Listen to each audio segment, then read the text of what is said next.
এবছরের শারদীয় উৎসব মানুষের সহযোগিতার মধ্য দিয়ে সুন্দর ও শান্তিপূর্ণভাবে সম্পন্ন হয়েছে। শারদীয় উৎসবে মানুষের সুন্দর চিন্তা ও মননের উচ্ছ্বাস পরিলক্ষিত হয়। আগরতলা শহরের পাশাপাশি রাজ্যের বিভিন্ন জেলার জনজাতি এলাকাগুলোতে উৎসাহের সাথে দুর্গাপুজো সম্পন্ন হয়েছে।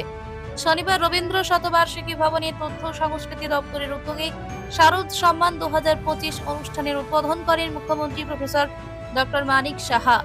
2025 সালের মায়ের গমন অনুষ্ঠানে প্রথম স্থান অধিকার করেছে আগরতলার শতদল সংঘ, দ্বিতীয় স্থান পেয়েছে আগরতলার সংহতি ক্লাব এবং তৃতীয় স্থান অধিকার করেছে আগরতলার ব্লাড মাউথ ক্লাব।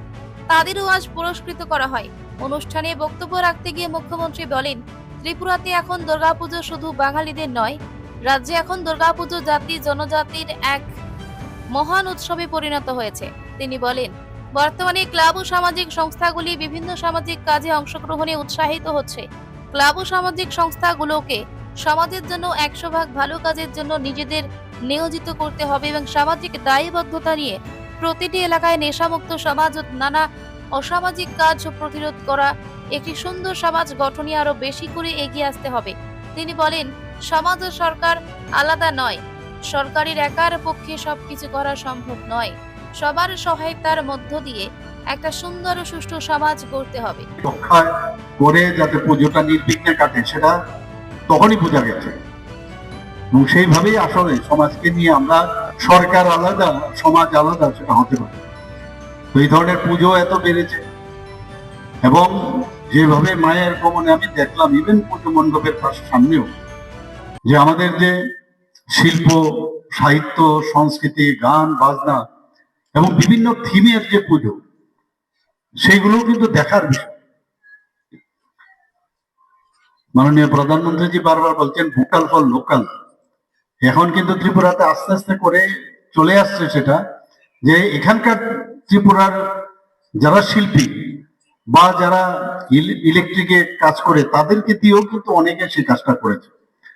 তাতে করে আমাদের যে পয়সাটা প্রতি বছর অন্য যে প্রদেশে চলে যেত সেটা কিন্তু খানিকটা হলেও কিন্তু সেটা বন্ধ হয়েছে।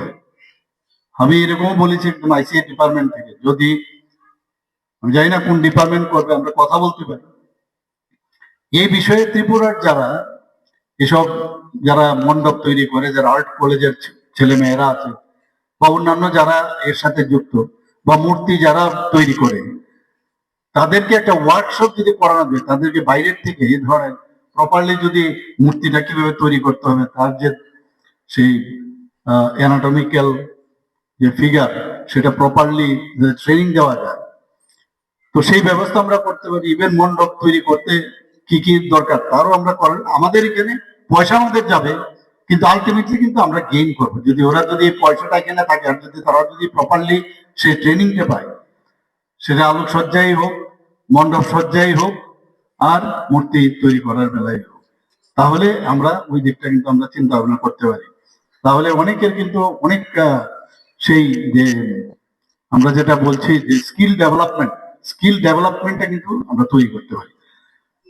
যদি ইঞ্জিনিয়ার যদি বাইরের থেকে পড়ে এসে এখানে ইঞ্জিনিয়ারিং যে তার কাজ করতে পারে, ডাক্তার যদি বাইরের থেকে পড়ে ডাক্তারি করতে পারে, বিভিন্ন কেন এই কাজগুলো আমরা যদি সেখানে যদি ভালো এক্সপার্টাইজ থাকে তাদেরকে নিয়ে নিয়েও করতে পারি, তাদেরকে পাঠিয়েও আমরা করতে পারি, সেই দিকে আমরা চিন্তা ভাবনা করতে পারি।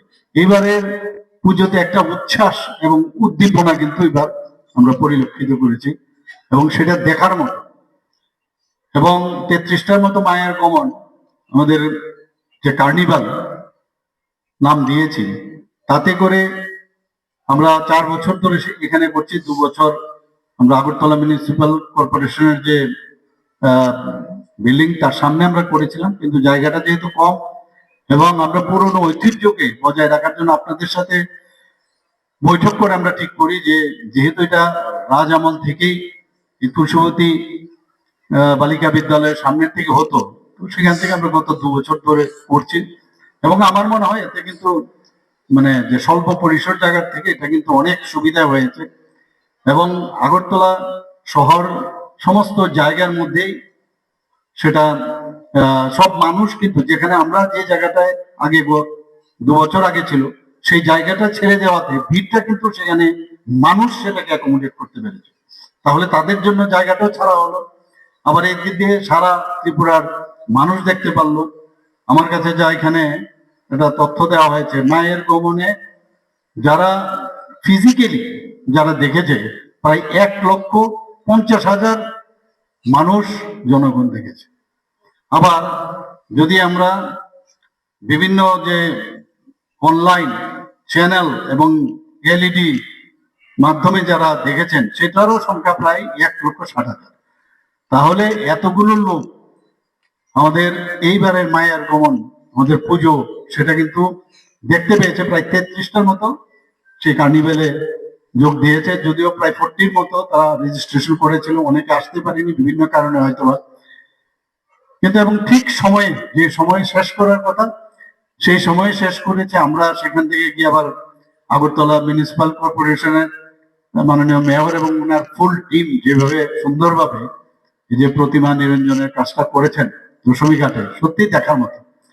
আমি খবর পেলাম তেলিয়ামুড়াতেও এবার কার্নিভাল বা অন্য কয়েকটা জায়গায় সাব ডিভিশনে কার্নিভাল ওরাও করেছে, সেখানেও খুব শান্তিপূর্ণভাবে এই কার্নিভাল করেছে। মানে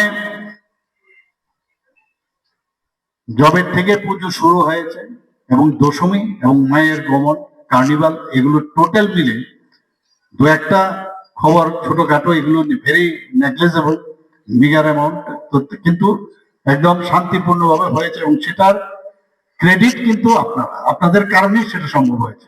অনুষ্ঠানে অন্যান্য অতিথিদের মধ্যে উপস্থিত ছিলেন জনজাতি কল্যাণ মন্ত্রী বিকাশ দেববর্মা। বলেন তথ্য ও সংস্কৃতি দপ্তরের সচিব ডক্টর প্রদীপ কুমার চক্রবর্তী, আগরতলা পৌর নিগমের মেয়র তথা বিধায়ক দীপক কুমার মজুমদার, ত্রিপুরা সাংস্কৃতিক উপদেষ্টা কমিটির ভাইস চেয়ারম্যান সুব্রত চক্রবর্তী তথা ও সংস্কৃতি দপ্তরের অধিকর্তা বিম্বিসার ভট্টাচার্য প্রমুখ।